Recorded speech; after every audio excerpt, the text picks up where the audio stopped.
Hello, magandang umaga po mga brother and sisters at mga friendship. Sa umagang to ay napakahalaga po ng ating tatalakayin. Ito po ay talaga napapanahon. Marami po kasi sa panahon ngayon ng mga maling turo. Ang lakagas na natin mga turo sa mga dagdaang panahon. Mga minala nating aral na nung una pa mong panahon na pamulat sa atin ng mga maling paniniwala. Ayan. Pero bago po muna ako mag-umpisa, shoutout again do sa mga taong laging nandyan para sa akin. Number one na po dyan si Ato Plantilla, si Alfred Gardner, ang mga taga San Bartolome, mga kaibigan ko po dyan. Ako din sa mga ka-office mate ko po. Yan po sila PD Eniran, sila Divine Acosta, sila yung mga sila CJ. Yan. Kumusta sa inyo lahat dyan? Happy Saturday po sa inyo lahat. Yan. Sana ma-insight natin ang magandang araw ngayon hanggang sa mga susunod pang mga araw. Ito na po tayo, mag-umpisa tayo kasi medyo mahalaga po ito. Sana tutukan po ninyo ito, no, mga fellowship, mga brother and sisters. No. Kasi po, gaya na sinabi ko po kanina, na namulat na po tayo sa mga maling turo, mga kaluluwang hindi namamatay. Ang topic po natin ngayon, mga brother and sister fellowship, ang kaluluwa. Ayan. Totoo ba ang tao may kaluluwa? Totoo ba na merong isang espiritu kapag tayo namatay umakyat sa langit o napapa-impyerno? Ayan, yan po yung mga tatalakayin natin. Namulat po tayo sa ganyang paniniwala eh. Tandaan po nyo ang topic natin ngayon ay kaluluwa. Kung ito ay totoo at umiiral po ba to hanggang ngayon na paniniwala. Ayan. Hindi natin masisisi ang mga kalagayan ng mga tao kasi po sa Biblia kababasahan mo naman talaga ng ng mga kaluluwang hindi namamatay. Ayan. Ako po marami rin experience po nung hindi pa po ako nag-aaral ng Biblia. Naalala ko po nung tiyahin ko po namatay, galit na galit po yan sa pusa Yan. Kada may pusa po, sinisipa niya nung nabubuhay siya. Kaya po nung namatay naman siya, nakaburol, ikatlong araw po, sabi nga ng mga kasabihan ng matatanda, andyan na ang kaluluwa ng tiyahin natin. Kasi po katakataka yung pusa, nasa ilalim ng kabaong niya, nakaupo. Humagis po yung pusa para sinipa. Ayan, kaya sabi nila, paniniwala nila, on the third day, babalik na yung mga kaluluwa. Para mga tinaglakbay muna bago bumalik. Ganon din naman po yung tatay ko nung namatay. Grade 4 po kasi ako nung naulila na ako Wala na pong sa akin, nagtaguyod. Ayan, grade 4 po ako noon. Sa kwarto po ng tatay ko, talaga namang natutulog ako. Sa loob ng kalambo po, lamig na lamig ang pakiramdam ko, napakalamig. Hanggang sa may hipo po sa akin na napakalamig na parang yelo. Ang ginawa ko po nung nagtatakbo ko, hindi ko alam kasi madilim. Ayan, inakap po ako ng tiyahin ko. Ang sabi po niya doon sa kapatid niya, huwag mo naman takutin ang anak mo. Layuan mo na. Ayan. Tapos may pangyayari po na pabango ng tatay ko, umaamoy. Ayan. At yung lola ko naman po nung namatay, ginuyugyug niya yung kulambo. Kaya lahat po kami pinagpupula. Dahil sabi nga, na ang patay takot daw sa pula. Ayan po yung mga palatandaan na talagang iniisip natin may kaluluwa. Ayan. Yan. Ngayon po, yung mga pangyayari na yan, at kababasa naman natin sa Biblia, yung mga kaluluwa na yan, lahat po ng reliyon, isa po ang paniniwala. Pagdating po sa kaluluwa na hindi namamatay. Yan. Lahat po sila may kaluluwa. Lahat din na po natin, aminin na natin, na wala man lang nakakaintindi na ang tao, kung may kaluluwa nga ba o wala. Hindi muna nila sinusuri kung ano ang batayan nila. Kung talagang, if there is everlasting life, yan, na lumilipat, yan. Ngayon, kasabihan po dyan na yung mga kaluluwa na yan na tinutukoy na nila nasa magpahanggang ngayong paniniwala, ay alamin natin kung kung talagang totoo, kung tayo nagtataglay ng kaluluwa. Ito po, umpisahan po natin sa paglalang ng Diyos sa tao para hindi po tayo maligaw, Subaybayan niyo po ako. Tandaan niyo po, napakahalaga ng topic na to. Bihira po nakakaalam nito. Ito po, gamitan ko lang ng salamin. Ayan. Ayan. Tingnan po natin, suriin po natin. Ayan. Dito po sa Genesis, mababasa nyo sa 2:1, pakinggan po ninyo mabuti, At nilalang ng Panginoong Diyos ang tao sa alabok. Si Adan po itong tinutukoy niya rito. At nilalang ng Panginoong Diyos ang tao sa alabok ng lupa. At hiningihan ng kanyang butas ng ilong ng hininga ng buhay. At ang tao ay naging kaluluwang may buhay. Hindi po tinukoy dito ang kaluluwang patay, may buhay. Ayan.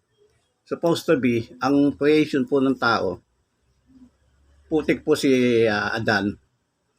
Yung dalawang butas po ng ilong, hiningahan po niya ng buhay. At siya po ay naging kaluluwang buhay. Ayan. Kaya po yan, kaluluwang buhay, hindi po yan kaluluwa ng patay. Yan po unang liripin natin kung talagang yan,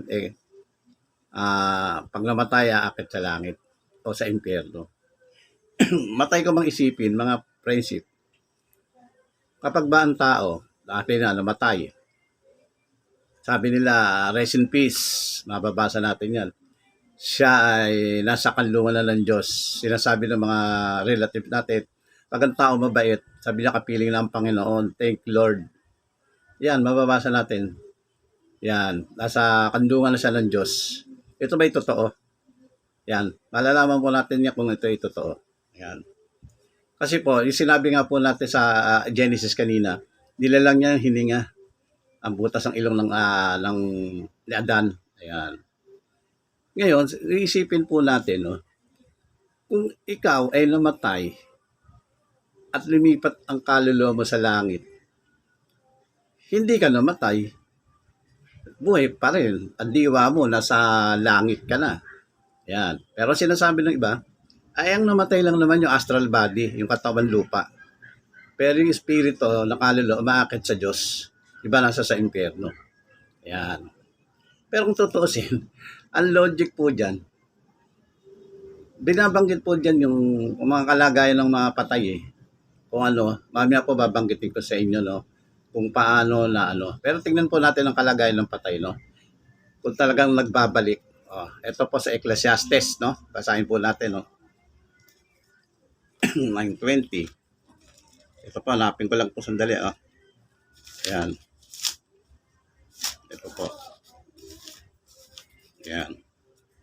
Ito po ang kalagayan ng patay, mga brother and sister and friendship, Ayan. Ito po, Ayan. Sa Ecclesiastes 9, binabasa po dito, 5, sapagkat nalalaman ng mga buhay na sila'y mamamatay.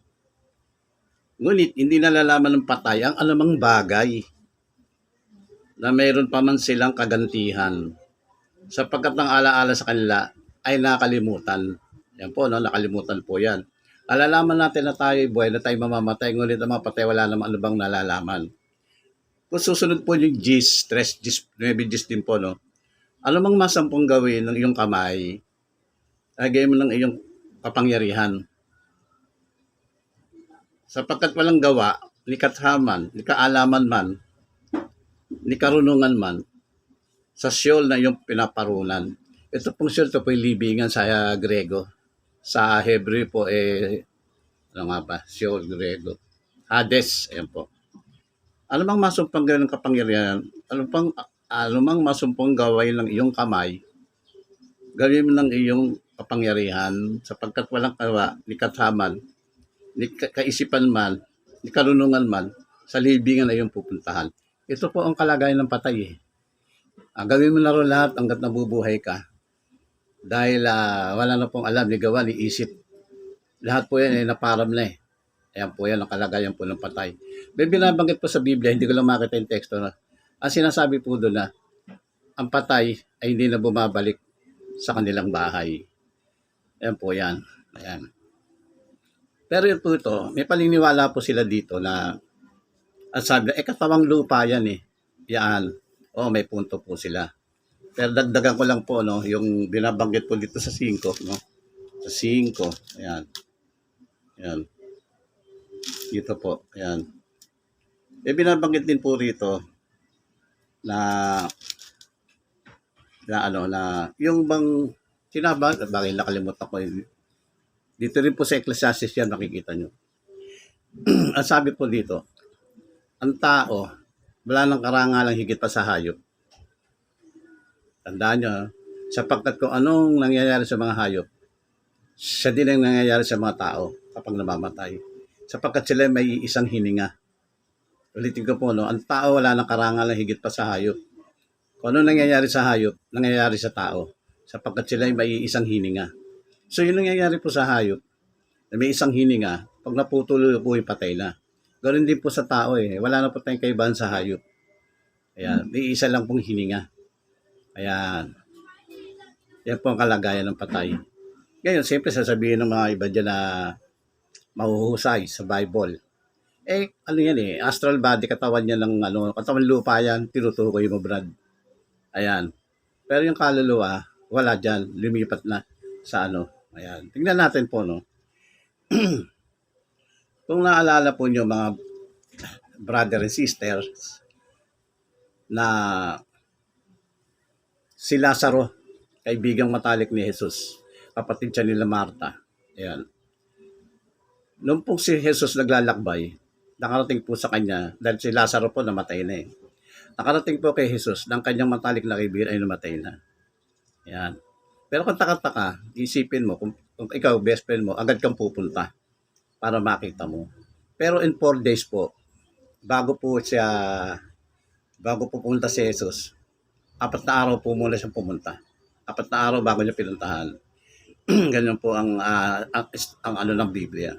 Kasi naniniwala po si Jesus kay isang buwan, kay isang taon, kay isa. Kaya niyang buhayin ulit si Lazaro eh. Kaya nung siya naman ay pumunta, pinagandaan sila ng Marta, pinuntahan niya, huli na po, nailibing na si Lazaro ng 4 na araw. Ayan, huli na po. Ngayon, tingnan natin kung si Lazaro ay kung nasaan na 4 na araw, dead body. Ayan. Si Lazaro po, ay nung natagpuan po ni Jesus, si Lazaro, nasa libingan na po eh. Hindi niya inabot po yung niya, parang burol. Ang ginawa po ni Jesus, talagang tumangis, siya'y umiyak.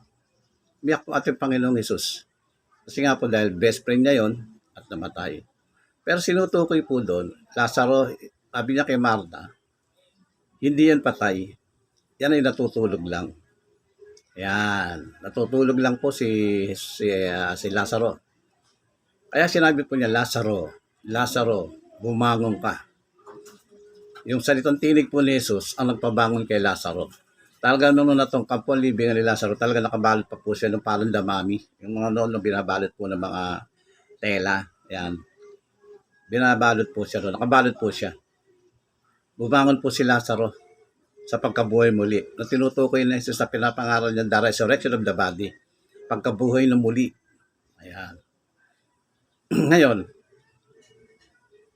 hindi may paliwanag ni Lazaro yung 4 na araw kung siya nasa langit eh. Hindi na ipaliwanag kung nasa impyerno siya eh. Asan po ang patunay na kapag ikaw ay namatay, akit ka na ng langit? Wala po eh. Sinasabi po sa Bible, wala pong umakit sa langit. Maliban sa anak ng Diyos na nanggaling sa langit. Ayan, wala pa po umakit sa langit eh. Ayan. Kung tatanungin si Lazaro, in 4 days kang patay, bakit po hindi may paliwanag ni Lazaro kung nasaan siya? Ano sabi niya, hindi ko alam. Ayan po. Ayan po tinasabing, ayun ba may kaluluwa? Kasi logic po, mga friendship. Kung binoy ni Jesus si Lazaro, later on, mamamatay din eh. Hindi may another kaluluwa na naman. Di po ba? Mamamatay din si Lazaro pagdating din ng araw. Di another kaluluwa na naman po ang tutukuyin dyan ng mga Dito po sa aral natin ng kaluluwa, matagal na nga panahon na paulit-ulit ko sinasabi sa inyo na hindi po totoo may kaluluwa. Tayo may isang hininga. Pag po tayo namatay o naghihingalo na, ang lalalagot po yung hininga. Yung pong hininga hangin, sumasama na po yun sa hangin. Ayan. Pero sinasabi po ng Diyos na lahat ng patay, kaya nasunog ka pa, kikilain ka pa ng pating, nasa alaala po ng Diyos. Ayan. Kasi po, kahit ang buhok natin, bilang niya yung mga patay pa. Ayan. Kaya naman po, pinapangalan natin ang Panginoon Jesus, yung the resurrection of the body. Kung patay ka, at ang kaluluwa mo, lumipat ka sa langit, hindi ka patay, lumipat ka lang. Hindi po ba? Lumipat ka lang sa taas. Ano bubuhayin sa'yo? Buhay ka pala. Astral body mo lang ang patay. Ayan, napakalinaw po. No? Anong bubuhayin sa'yo ng Diyos? Di po ba? At bibigyan po natin tingkad po yan, tinasabi ko sa inyo, no? Ayan, dito po sa Isaiah, sa Corinto. Tignan po natin talaga kung ang aking mga sinasabi ay hindi tugma-tugma. Ayan po. Ito po, no?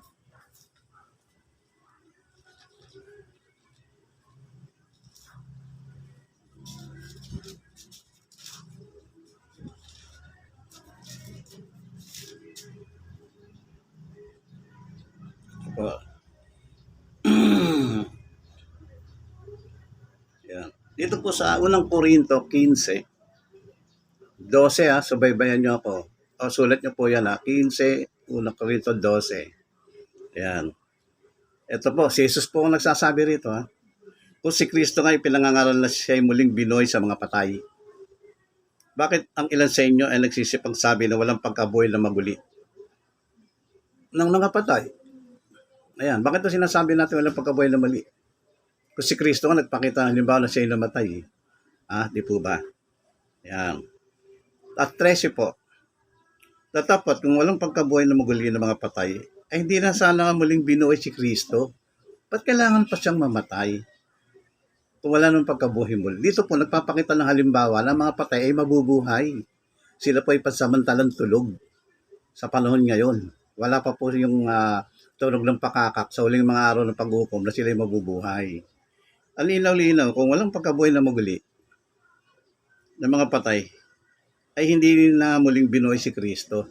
Ayan. At sa 14 po, at kung si Kristo ay hindi muling binuhay, ay walang kabuluhan ang kanilang pangangaral. Wala rin namang kabuluhan ang inyong pananampalataya. Ayan. So bakit pa ako maghahayag ng katotohanan sa inyo? Ayan. Kung hindi rin pala ako maniniwala at tayo na Jesus ay muling binuhay.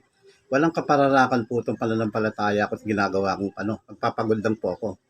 Tutuusin. Ang linaw po dito, kung si Kristo hindi muling binuhay, ay walang kabuluhan ang aking pangangaral, ang kanilang pangangaral. Wala rin namang kabuluhan ang ating pananampalataya kung hindi natin bibigyan ng pansin itong pagkabuhay na muli. Kaya nga siya binuhay, nagpakita ng halimbawa Ganon din po pinakita niya kay Lazaro na binuhay niya muli Ayan. Kung tayo po ay may kaluluwa na sinasabi na lilipat kasi impero sa langit, walang kabuluhan ang ating paniniwala. Ayan. Sana hindi na bumaba rito siya ay nagpakasakit, tilubos at siya ay namatay. Ayan. Ayan. Ayan. Dito po sa 17, at kung si Kristo ay hindi muling binuhay, ang inyong pananampalataya ay walang kabuluhan. Kayo nasa inyong mga kasalanan pa. Hanggang ngayon, nakasalanan pa tayo, mga brother and sister and friendship. Walang kabuluhan. Nasa kasalanan pa tayo kung di tayo maniniwala sa pagkabuhay na muli. Ayan. Ayan. Ayan. Ayan. Sapagkat sa sa 21 lang dito pa rin po sa unang Corinto 15. 21 sapagkat yamang pamamagitan ng tao dumating ang kamatayan. Sa pamamagitan din naman ng tao ay dumating ang pagkabuhay na muli sa mga patay.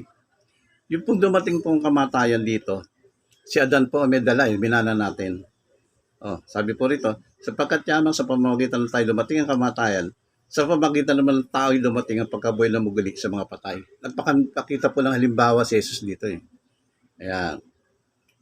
Ayan. Sapagkat kung paano kay Adan ang latay nangamatay, gayon din naman si Kristo, ang latay bubuhayin. Nagmana po tayo ng kamatayan ng sinintensya ng Diyos ang ating unang magulang. At dahil kay Kristo tayo muling bubuhayin, asan po ang kaluluwa na tinutukoy dito? Asan po? Asan po ang kaluluwa, mga brother and sister? Sipin nyo. Ayun.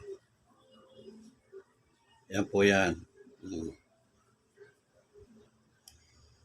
Tapos dito po, binabanggit po dito, no, ang kalagayan ng mga patay na bubuhay, no.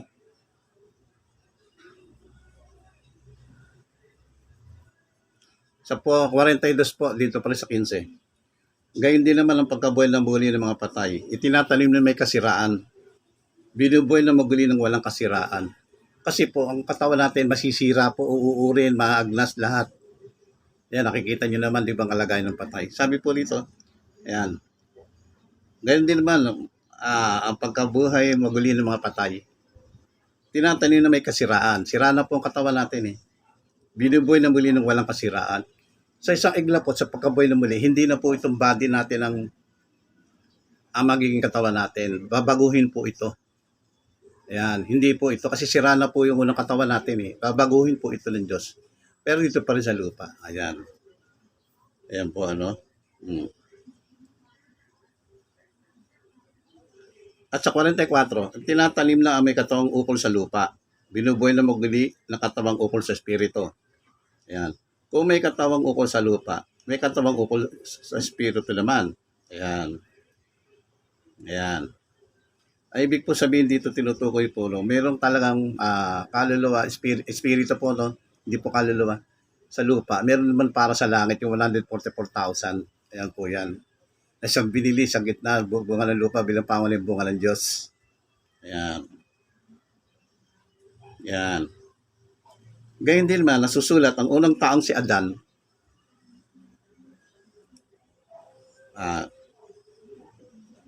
gayun din naman, nasusulat, ang unang taong si Adam, naging kaluluwang buhay si Adan po. Gaya tinukoy po sa Genesis. Ang huling Adam, naging espiritong nagbibigay buhay. Si Jesus na po ito. Siya na po nagbibigay buhay. Ayan.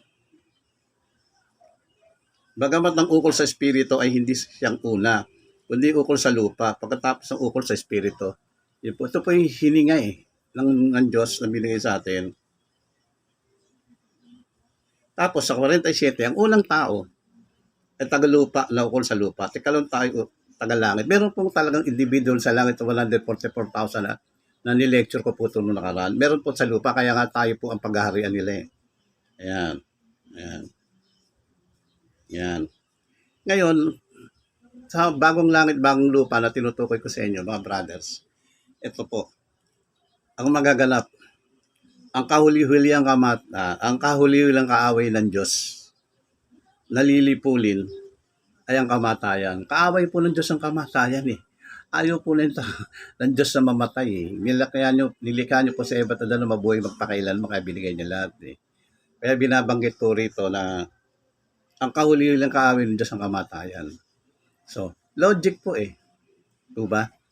Paano asa ng kaluluwa dyan? Ayan po. At tinutukoy dito. Ayan.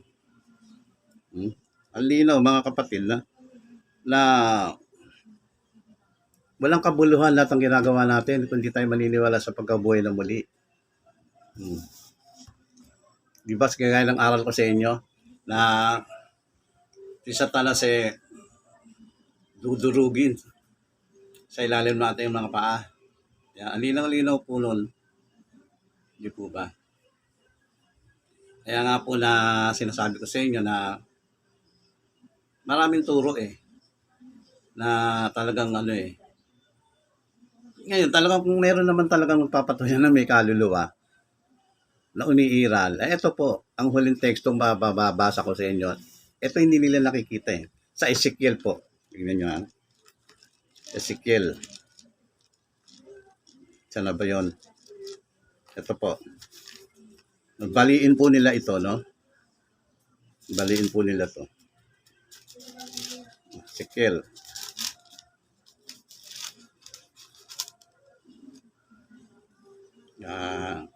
Ito po, kung sinasabi nilang may kaluluwa talaga, paninindigan nila po ito, no?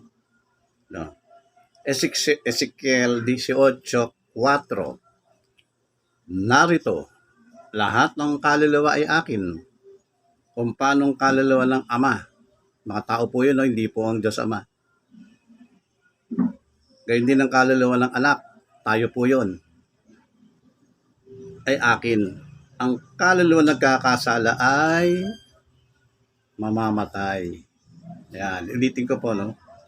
Narito, lahat ng kaluluwa ay akin. Gayun din po ang kaluluwa ng Ama. Gayun din ang kaluluwa ng anak ay akin. Sabi ng Panginoon Diyos. Ang kaluluwa nagkakasala ay mamamatay. Oh, may kaluluwa eh. Ba't mamamatay? Di po ba? Ang linaw ng aral, ba't mamamatay? May kaluluwa. Digandiin po yan. Dito, ano po, na? Sa 20 po rin ng 18-20 na Ezekiel. Ang kaluluwa na nagkakasala ay mamamatay. Ayan. Sipin nyo, ang kaluluwa nagkakasala ay mamamatay. Ito po kung gagamitin ko itong literal, wala na silang masasagot dito. Kasi kaluluwa mamamatay. Pero kung gagamitan ko po ng symbolical, mas pwede rin. Sinabi po sa Genesis, si Adan ay naging kaluluwang buhay. Ayan. Kaya ikaw, buhay ka, buhay na kaluluwa ka. Hindi ka na espiritu na may kaluluwa, hihiwalay. Yun po yun. Oh. Gagawin ko po ito literal. Ang kaluluwa ay akin. Lahat ng kaluluwa ay mamamatay. Ang ibig ko sabihin dito, lahat ng taong nabubuhay na nagkasala ay mamamatay. Yun po. Ngayon, sa literal po yan. Sabitan ko po na symbolical, lahat ng kaluluwa nagkasala ay mamamatay. O, gamitin natin kaluluwa, di ba mamamatay rin? Kasi nga po walang kaluluwa. Ang tinutukoy po dito, yung buhay. Si Adan ay naging kaluluwang buhay. Ayan. Di ba, liwanag ng aral, asan po ang kaluluwa? Eh wala na tayong karangalan higit pa sa hayop. Ano nangyayari sa hayop? Hindi na nangyayari sa tao. Sapagkat may isang hininga. Di po ba? Tadalakin ko na po yan. Yan po yung tektong to, ang pinag-aaralan po natin tayo ay palalim ng palalim ang nagiging natututuhan nyo sa akin. Na hindi nyo yun matututuhan sa iba. Matagal ko po yung pinag-aralan. Sabi ko nung araw, asan na kaya kaluluwa ni Rizal, kaluluwa ng lola ko? Asan na kaya sila? Naging palaisipan po sa akin. Hanggang sa sinuri ko po sa banal na aklat. Ano nga ba ibig sabihin ng kaluluwa? Yung pala, yun po yung kaluluwang buhay ka. Hindi ka kaluluwang patay. Linaw po niyan, di po ba? Naalala niyo po yung kinuwento ko sa inyo? Yung nangangaral si Apostol Pablo sa Gresya. Di po ba? Sabi niya, napunta niya sa Greece, ang daming Diyos, sa bulto. Isa doon, wala pang ulo, ano ilalagay kung babae o lalaki. Ang sabi niya kay Plato, mga Epicurean, ako may pakikilala sa inyo isang Diyos. Diyos na hindi niyo nakilala kailanman sa buhay niyo. Pinakilala niya ang Ama. At yung pagkabuhay na muli, the resurrection of the body, pero hindi na pinakinggan. Kasi ang mga Epicurean, sila Plato, Epicurean niya na, tayo iminom, tayo'y kumain, bukas tayo mamamatay. Ayan. Yan po ang ano nila ang motto nila Wala po sila ng pag-asa sa buhay. Ayan. Kaya kay sarap isipin, mga brother and sister and friendship, sa pagkabuhay mo na muli, at tayo dadatnan pa, makakaligtas tayo sa pag-atol ng Diyos sa Armageddon na darating. Lahat po ng patay mabubuhay muli. Mga kamag-anak natin, na iniyakan natin, mabubuhay po sila. Kasi ang kabayaran ng kasalanan ng kamatayan, bayad na po sila Makikita na po natin sila, gusto nyo makita. Ako si Abraham, gusto ko siyang makita. Si Lazaro, si Moises, alos lahat po ng mga namatay. Ayan, gusto ko pong makita ang mga lola ko, kamag-anak ko. Yan po yan Pero po doon sa sinasabi na mortal sila, sumalansang sa Diyos. ay hindi na po yan Gihena na po sila, wala na paghatol, pagkalipol. Ayun na, nag-vlog ako. Gihena po na sila. Kaya yan po yan. Kaya sana tandaan po ninyo na yung pagkabuhay na muli, ang pag-asa talaga ng mga patay. Yan. Palalim po ang tinuturo ko sa inyo, mga brothers. Sana po, hindi yan po tinuturo ng ibang reliyon. Ayan. So, walang kabulan ng pananampalataya natin. Sabi ni Jesus, kung hindi tayo maniniwala sa pagkabuhay ng mali, kung paniniwala nila pag namatay, akit sa langit. Impyerno. Walang kabuluhan po yan. Ayan. Ngayon po, susunod ko tatalakayan ng 4 horsemen, 4 na kabayo kumakaskas. Palalim na po itong pinag-aaralan na iahayag ko sa inyo. Ayan. Kaya naman po, nagtataga ako. Hindi po dahil po ito sa pera. Ayan. Gusto ko po may kabuluhan lahat ang mga natututuan sa akin. Iba po ako sa content creator eh. Sa lahat. Kahit 20 views, nakagalak ang Diyos. Nalaman niya na ganun pala ang nilalaman ng kanyang sinasabi. Kaya, hindi ko po kailangan umindak-indak, sumerse, padyak-padyak. Para man lang po sa views. Okay lang po sa akin yan. Hindi po lahat pera. Bahala na po ang Diyos. Ayan. So hanggang dito na lamang. Kung may tanong kayo, mag-comment po kayo. Yan po yan. Sinasabi ko sa inyo, mag-comment kayo. Sasagot po ako. Ayan din. Salamat sa inyong lahat. Ganun din sa pagpapala ng Diyos sa inyo at sumaamin. Ayan. Ang Diyos po ay hindi natutulog. God is watching us from a distance. Ayan po. Kaya, salamat po sa inyo lahat. Sana naliwanagan kayo.